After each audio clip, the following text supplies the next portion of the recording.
Strikes at ranges greater than 60 kilometers by HIMARS installations are highly dependable on intelligence data.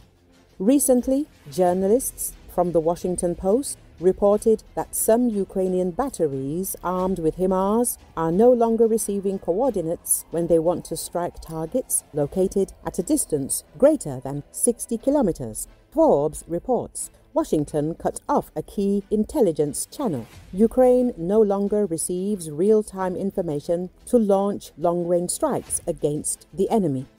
HIMARS, like other artillery systems, just needs map grid coordinates manually calculated or aided by GPS to accurately strike a target. These coordinates can come from any intelligence source, a satellite, a drone, radio eavesdropping, or even a human spotter with a pair of binoculars. Which is why, around the same time the Americans began blocking intel, a Ukrainian HIMARS blasted a concentration of Russian troops around Pokrovsk, a Ukrainian-held fortress city in eastern Ukraine.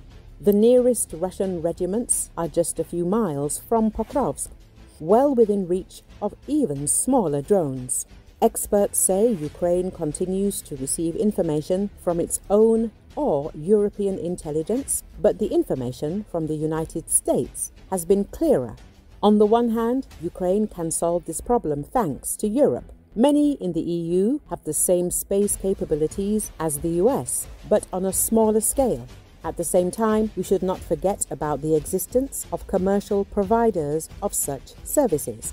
All that is required is to pay them money for the information provided. Until Trump changes his anti-Ukrainian policy, the Ukrainian Armed Forces can fire at the enemy from HIMARS, but not from as far away or accurately, but they can still fire. At least until their rockets, most of which have been donated by the US, run out. Recent estimates suggest only 20% of total military hardware supplied to Ukrainian forces is now from the US. 55% is Ukrainian produced and 25% is from Europe and the rest of the world. Malcolm Chalmers, RUSI's Deputy Director General, said, but he called that 20% the most lethal and important. Ukraine will not collapse. They already experienced an aid cut-off last year, but the effect will be cumulative, he added. Ukraine is also set to receive more arms this year directly from US manufacturers that were approved during the Biden administration, and it's unclear if President Trump's administration will attempt to block them.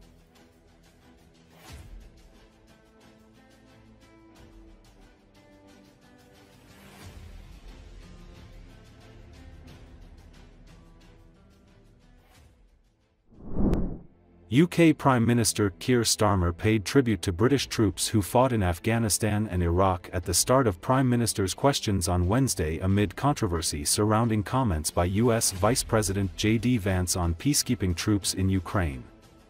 According to Associated Press in an interview with Fox News Channel's Sean Hannity, Vance said the economic pact with Kyiv sought by US President Donald Trump is a way better security guarantee than 20,000 troops from some random country that hasn't fought a war in 30 or 40 years. But the random country comment was seen by some lawmakers and government officials in the UK and France as a slight that discounted both countries' partnership with the US military in conflict zones over the past 25 years. Starmer and French President Emmanuel Macron are leading the call for a post-conflict peacekeeping force in Ukraine to prevent Russia from invading again if Moscow and Kiev reach a truce to put a stop to Russia's invasion, launched in February 2022. Vance on Tuesday took to social media to try to head off the criticism by noting that he didn't name any countries in the TV interview. He also applauded Britain and France for fighting bravely alongside the US over the last 20 years, and beyond. French troops deployed to Afghanistan following the September 11, 2001, attacks on the United States. And British troops have served alongside American forces in Afghanistan and Iraq and in a US-led coalition against the Islamic State group. Starmer was further quizzed on a potential UK-US trade deal with the US as the administration of US President Donald Trump on Tuesday enacted trade tariffs against several countries. The Prime Minister said he was pleased the trade deal had been referenced during his meeting with Trump last week, adding respective teams were in discussions because, as she rightly says, that is far better than getting drawn into conflict in relation to tariffs. These men fought and died for their country, our country.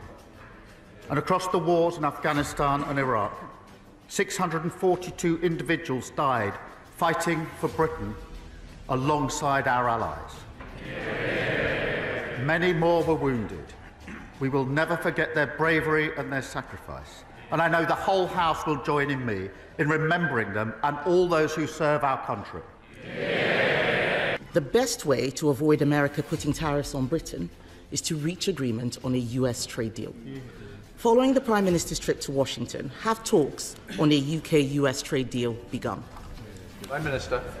Well, I was pleased in the meeting I had last week that we did discuss an economic deal and agreed that our teams would indeed sit down rapidly to talk through an economic deal, and that is what they're doing because, as she rightly says, that is far better than getting drawn into conflict in relation to tariffs.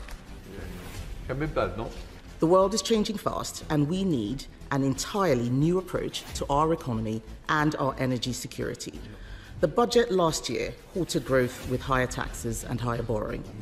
Yesterday, farmers were protesting in Whitehall again. People are hurting. Will he now change course so we can have the economic security we know we need for our national security? Prime Minister. We were doing so well.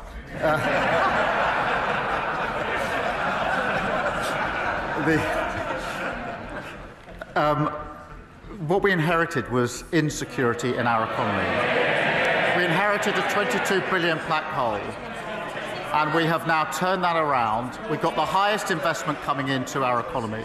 We've got wages higher than prices. We've got 3 times interest rates have been cut. That's the difference between stability with Labour and instability with the party opposite. Does he still believe that President Trump is a reliable ally? And if Ukraine does not get a sufficient security guarantee from this White House, what is the Prime Minister's plan B?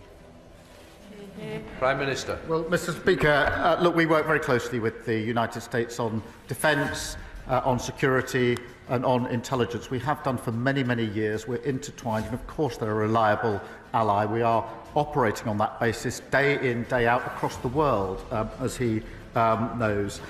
In relation to the situation as it develops, obviously our main focus, our only focus, is on a lasting peace in Ukraine.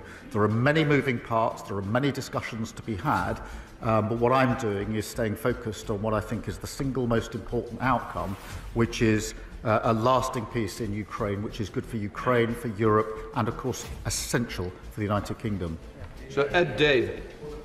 And given his assessment that President Trump really is a reliable ally, will his government request an urgent extradition of the Tate brothers? Prime Minister. This is a live issue, as he'll appreciate, and therefore I'll tread carefully, but the principle is absolutely clear. Justice must be done in all cases, including in this case. But I won't go into the details because this is a live case, as he knows. Steve Rice. Regrettably, it's clear for now the US can no longer be relied upon for security and peace in Europe. So will the Prime Minister provide leadership to our allies by urgently making the decision to be the first leader to release seized Russian state assets to Ukraine under the established principle of international law, so that Putin must pay as the aggressor? Minister. Mr. Speaker, on the question of assets, obviously we're using the profits, the interest on the assets to help fund Ukraine, and we are looking with others at whether it's possible to go further, and obviously I'll update the House if that's possible. Well, let me broaden out his words to the whole House, because I do think that it's hugely to the credit of this House that it is speaking loudly in a united way with one voice in the face of Russian aggression. And that is why we must have lasting peace based on the sovereignty and security of Ukraine. But it certainly helps to all of those observing across the world to see this House speaking powerfully with one voice, united across these benches, and I'm very pleased that we're able to continue in that way. Logan. Thank you, Mr. Speaker. The Scottish